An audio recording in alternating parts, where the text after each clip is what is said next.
Good afternoon, everyone. I'm Lawrence Campling, and I'm very happy to be here again today to host this week's Water Wednesday. This month, we've been hearing from some folks here at Water Resources about the interesting and important work that they do and how they came to make their careers here at the department. Today, we're going to meet someone who works outside of DWR, but who also plays a crucial role in protecting our health and the health of our environment here in California.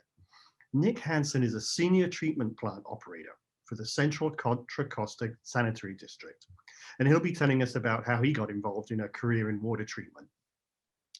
But first, some background for viewers who may be new to Water Wednesdays.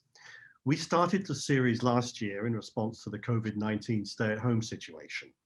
And each Wednesday, we're joined by a DWR scientist or subject matter expert to learn more about California's water, our aquatic ecosystems, and more. California's unique geography and hydrology make the subject of water an inexhaustible source of fascinating stories here. And we've had programs covering such subjects as delta ecology, salmon, watersheds, flood risk, and drought. Now, before I turn things over to Nick, I need to go over the usual reminders about how we use Zoom. Please keep your microphones muted so that we don't get interrupted by any distracting noises, and also keep your cameras turned off. If you have questions for Nick, please submit them in the chat function, which you can find via the word bubble icon at the bottom of your screen. And if you like, you can also activate the closed captions option by clicking on the captions icon. Okay, so now I'll turn things over to Nick Hansen, who is going to tell us about his work in water treatment.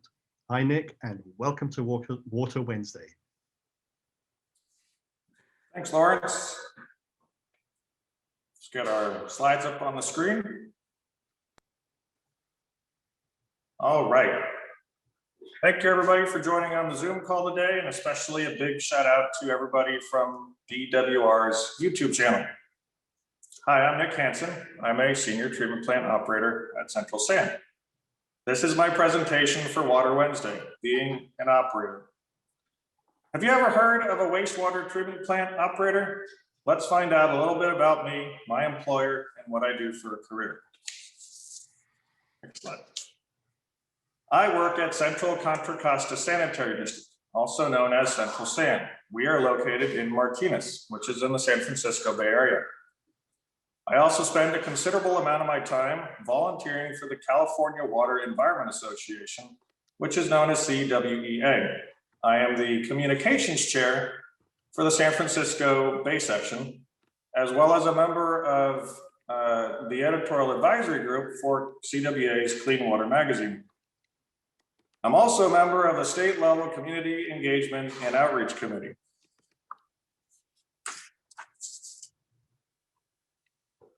What happens to the water when you flush the toilet or take a shower? It flows to a place like Central San. We're a special district that serves about 500,000 residents from Suisun Bay down the 680 corridor to San Ramon and west to the La Miranda area, which is made up of Lafayette, Moraga, and Orinda.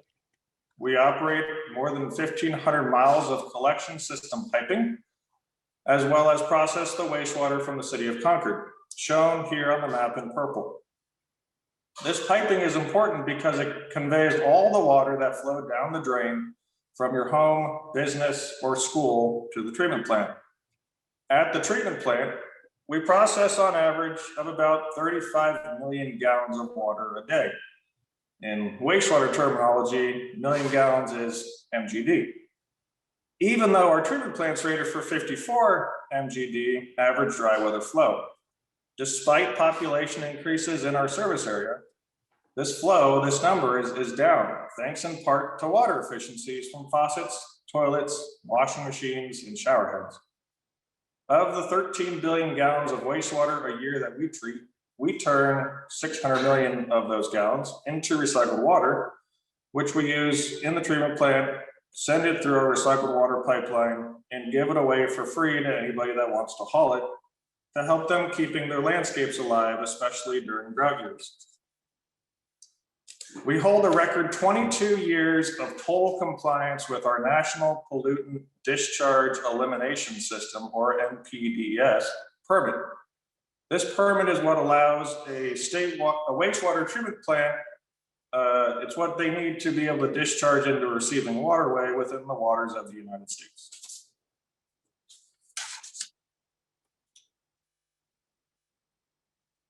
Before we move on to more about me, I need to mention Central Sand's externship program. It is a week-long virtual experience for students and recent grads from schools across the country. We are hoping to host a cohort of externs in person this October as well.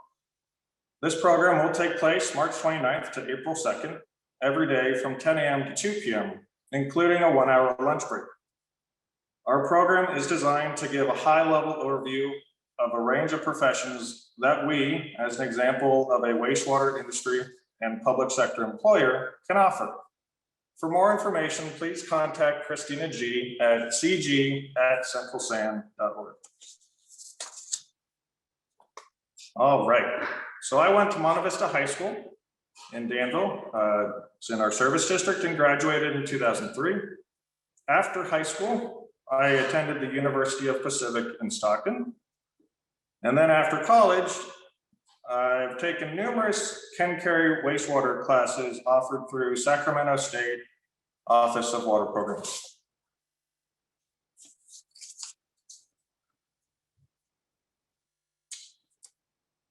So after graduating high school in 2003, I applied for a summer job here as a part of our summer student program. I didn't know anything about wastewater. I worked in this program for 3 years during my summer and winter breaks in the training department, producing training material for people like me, operators, or for people that I would become. After college, I sought out a career working in internet advertising as a technical writer.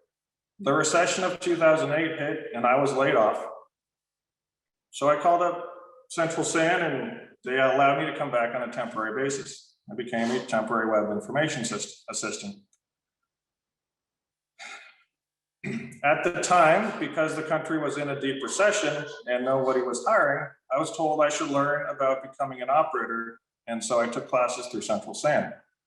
They said, quote, if I put in hard work and dedication to the job, I could earn $100,000 in 3 years.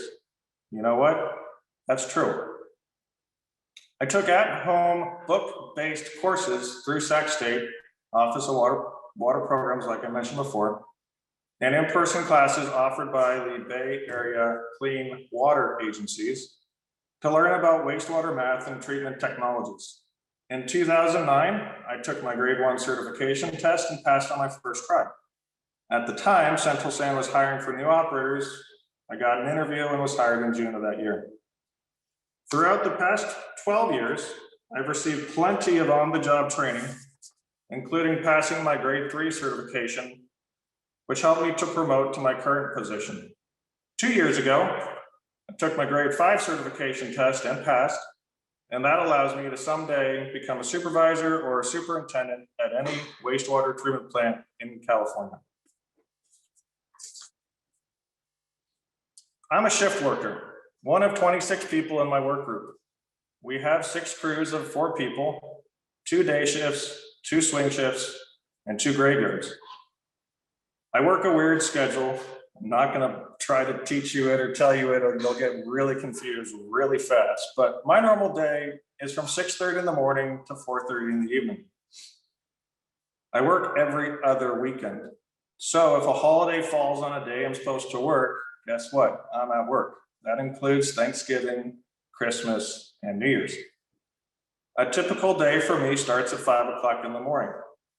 By 6:30, I'm at work, dressed in my uniform and ready to go. I have a 2-way radio, personal protective equipment, gloves, earplugs, safety glasses, a hard hat, and thanks to COVID, a required face mask. I'm ready to conquer the day, whatever it's gonna bring. Here you can see a photo of me and my crew in one of our control rooms, all of us socially distancing from each other, wearing our face masks. Depending on the day, I'm responsible for one of 3 sections of the treatment plant. The entire water process is one of them, from the front door at a place we call Headworks to wherever the treated wastewater ends up, either as effluent going into the bay or as recycled water. The solids handling side of the treatment process has two positions: a support equipment operator we call second floor, and a furnace and high pressure steam boiler operator. The photos here show me taking samples on the left with that big long yellow pole from our dissolved air flotation thickener, or what we call a DAFT. The next one with the purple glove is me sampling wastewater, which we check to make sure it's within regulatory specifications. And a tiny little picture of me standing next to one of our 5 high pressure steam boilers, doing rounds on those boilers. We perform sampling of our liquid and solid processes multiple times per day for our process data sheet. We also have an on-site lab that performs more in-depth analysis. One of their current projects is weekly COVID-19 testing of wastewater. Central SAN is unique in how we manage our sludge. We are the only wastewater treatment facility in California that incinerates it. Our incinerator, or what we call a furnace, operates at normal temperatures up to about 1600 degrees. We burn methane from a nearby landfill to reduce the volume of our solids down to an ash similar to that of fireplace ash, but it's loaded with nutrients. It's used as a soil amendment or fertilizer by a company in the Central Valley. The animated GIF here you see on the screen is a look inside the furnace. Yes, that is poo on fire. The high temperature exhaust heat is plumbed through a high pressure steam boiler, and we use that steam to turn one of our aeration turbines, which provides air for our secondary biological process. This is important because billions of microscopic organisms need air to breathe while they feast upon the organic wastes found in wastewater. This biological process is known as activated sludge.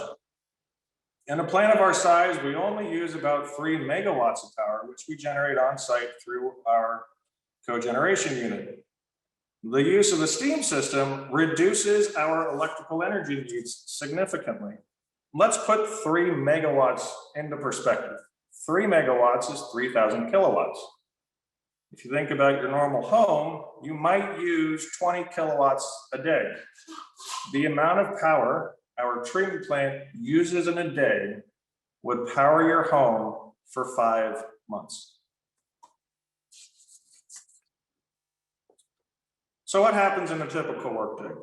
Well, the first task of the day is turnover. We got to get the graveyard crew out. They got to go to sleep. We find out what has happened since we were last at work. What equipment's out of service or being worked on by our various skilled labor shops, maintenance, electricians, instrumentation. The first task of based upon the needs of the treatment plant, determines our route through our daily rounds. We have numerous clipboards with paper round sheets that we write down our readings on, from pressure gauges to flow meters to tank levels. Every shift checks every piece of equipment 3 times a day. We take samples, do analysis on them, and based upon our results, perform mathematical calculations to make sense of the data, which helps manage our treatment process. As operators, we are responsible for all the equipment within the treatment plant. We ensure everything is operating at the most optimal condition and correct issues or right work orders as they arrive. Our goal every day is for smooth operations. In this photo, taken pre-COVID, you can see me training one of our newest grade 3 operators on the furnace. 1970s call, they want their control system back. So I love my job. If that's not really apparent, I love what I do. I'm never bored and every day is different.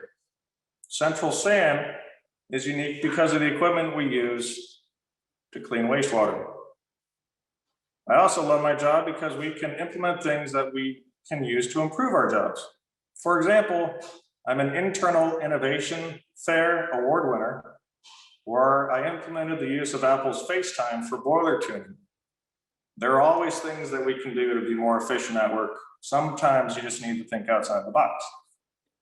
This pandemic has created numerous trucking jobs and plenty of new drivers that had never been to our plant before and didn't know where to go. To help this, I worked with our geographic information survey group and created a driver map for chemical deliveries. My favorite project, and probably the most forward-thinking one, was to initiate and help implement and test digital route sheets using our CMS system and iPads, with support company-wide. The industry is getting away from paper, and Central Sand is embracing new technology too. My most favorite piece of equipment we installed about 3 years ago.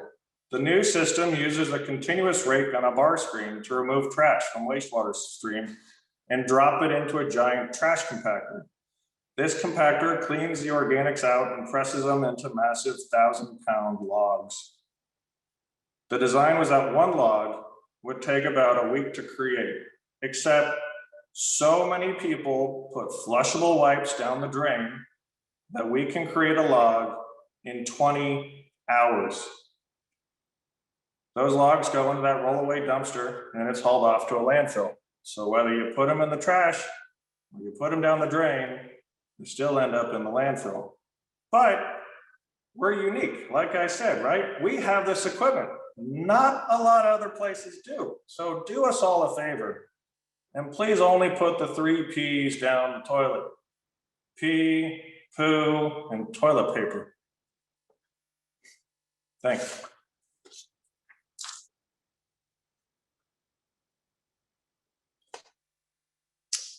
I need to say it.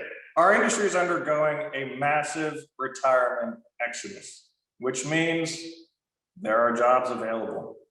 If what I showed you about my job piqued your interest, then you should pursue a career in wastewater operations.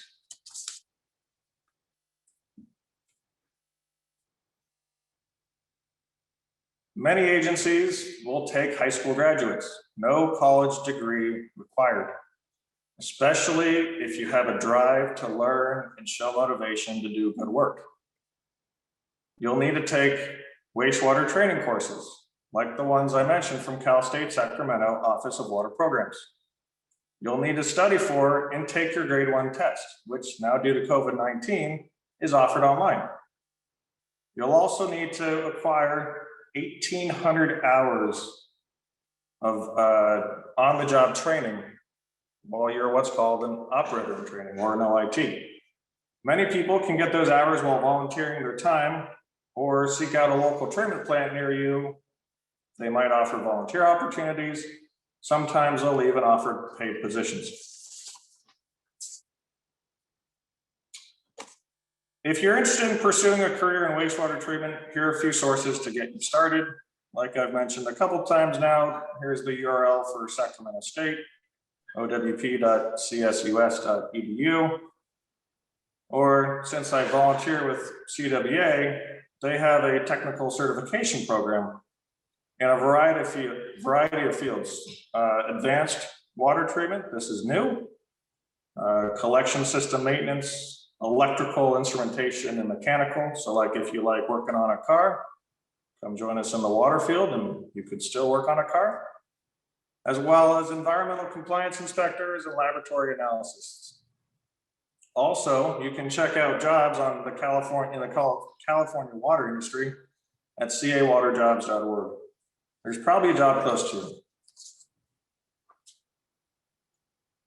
Thanks.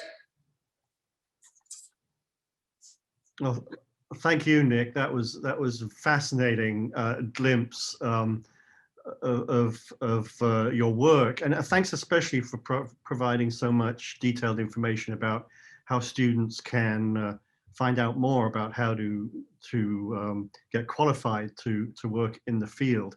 And it's always fascinating to see behind the scenes of these operations that we just take for granted. You know, we go over to the tap and turn it on, and we expect that water to come out and be clean and healthy.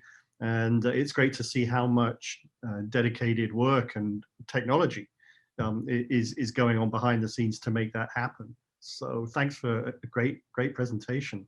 So we've had some interesting questions coming in. Let me see if I can choose a few. Um, where to start? There's so many good ones. You mentioned right at the end there. You mentioned flushable wipes. What makes flushable wipes flushable, and are they really flushable?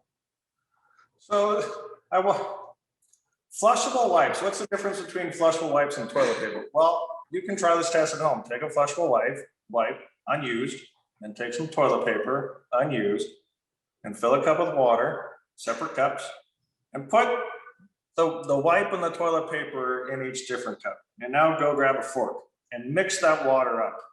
And you'll notice quickly, toilet paper breaks down in water. Flushable wipe does not. So where is this? There's a company, I want to say in Ohio, that has taken a flushable wipe and put it in a mixer, and it's been into this mixer for 3 years, and every year they pull it out, and the flushable wipe is still strong fiber, still usable in that kind of format. So what I'm trying to say here is flushable wipes don't break down in the sewer. So when you flush it down the toilet, it will arrive at the treatment plant. And for us, we had to put in equipment to remove that. What that saves us is our time from taking that flushable wipe out of equipment because the equipment no longer works. So there's a maintenance cost to that single flushable wipe going down the drain. It clogs our equipment like you wouldn't believe. So I ask you, please, for the sake of operators everywhere, please stop putting flushable wipes down the drain. Okay. Good message. All right. I guess this is a natural question to ask. Somebody asks, it sounds like your job could be messy and smelly. You showed us that nice piece of video of that massive log of waste matter. So is it messy and smelly? Somebody else asked, does your wife make you leave all your work clothes at work before you come home, or wash them right away, that kind of thing? Well, in that regard, we've got a uniform service, so I shower before I go home. But yes, work can be messy. Before this equipment we had, oh yeah, when you're reaching into a pump, your boots and your pants and your clothes and your jackets they've got poo on them, So yes, work can be messy. Work is smelly, but only if you really go seek it out. And what I mean by that is, where in the treatment plant the smells are the worst. Some people get in, do their job, get out. But also if you're going to go work on equipment, yeah, sure, you do everything you can to alleviate that mess. I guess lucky for me, I don't really view poo as poo. I view poo as mud. So from like a gardener perspective, we put horse manure on plants. So what's the difference between human manure? Anyway, maybe I'm just weird. Who knows? So somebody else asked, what other kinds of things do you find in the water? Like, what's the weirdest thing that has shown up in the pumps or the filters? Okay, no bodies, no humans come down the sewer pipe. That's good. Goldfish, yes, live goldfish. That system that I showed the video of, I found one day. I found a $20 bill, and that was one of those. Where am I wearing gloves? Okay, I'm gonna go reach in and grab that. I think in that week I found another $1 bill. So there is people flush money somehow. Cool. Driver's licenses, rings, watches, and then all the other fun stuff like corn, the little plastic fruit labels from like apples and oranges and all that kind of stuff. What else? What other weird things? Tennis balls, bouncy balls, 2x4s, how that goes down, I don't know, but it's there. Wow. Oh yeah, people get rid of weird things, like what is it? I wrote about this once. Every holiday has its own pollution. So what does that mean? All right, well, let's take Halloween, for example. What is the pollution that you'd see from Halloween?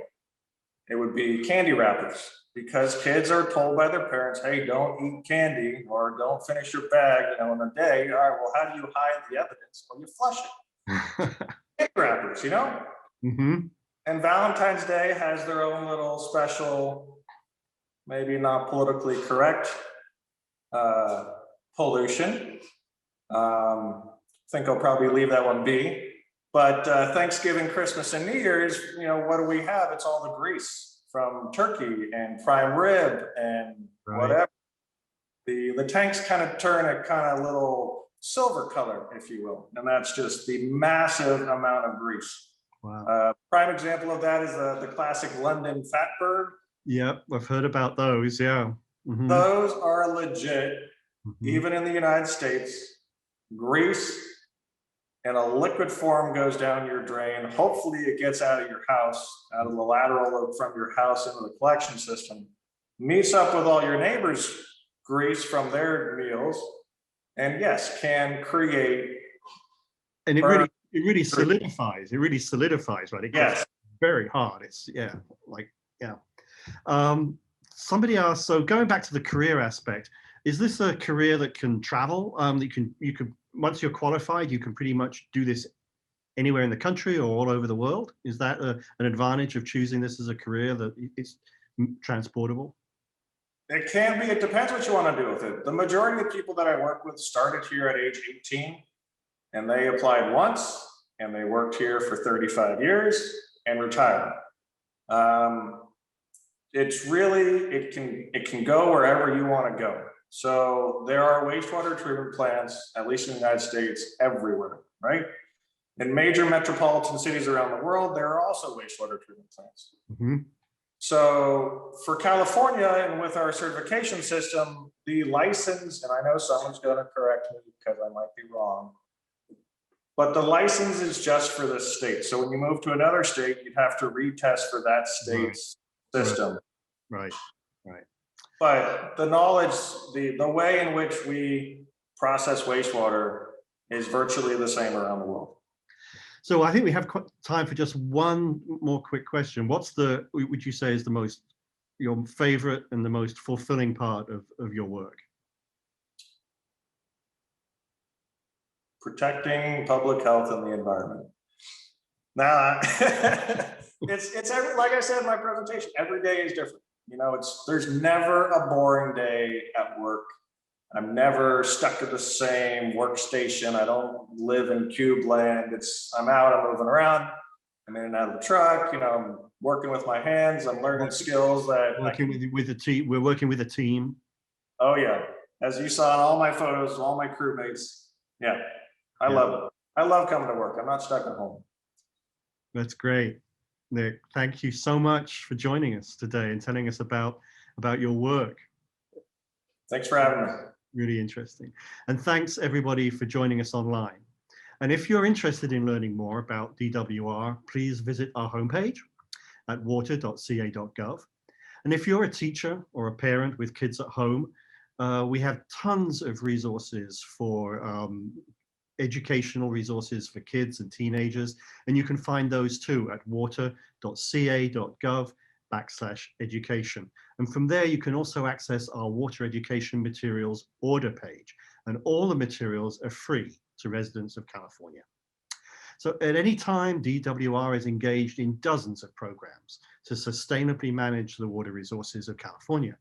To stay up to date on what DWR is doing and to find out about upcoming Water Wednesday presentations, please follow us on social media. We're on Facebook, Twitter, Instagram, and LinkedIn. And we'll be back next week to meet surveyor James Campbell. And if you like to fly drones or drive remote control boats on the water, then you can't miss this opportunity to hear James talk about one of the coolest jobs at DWR. So until then, have a great week and stay safe, and thanks for watching.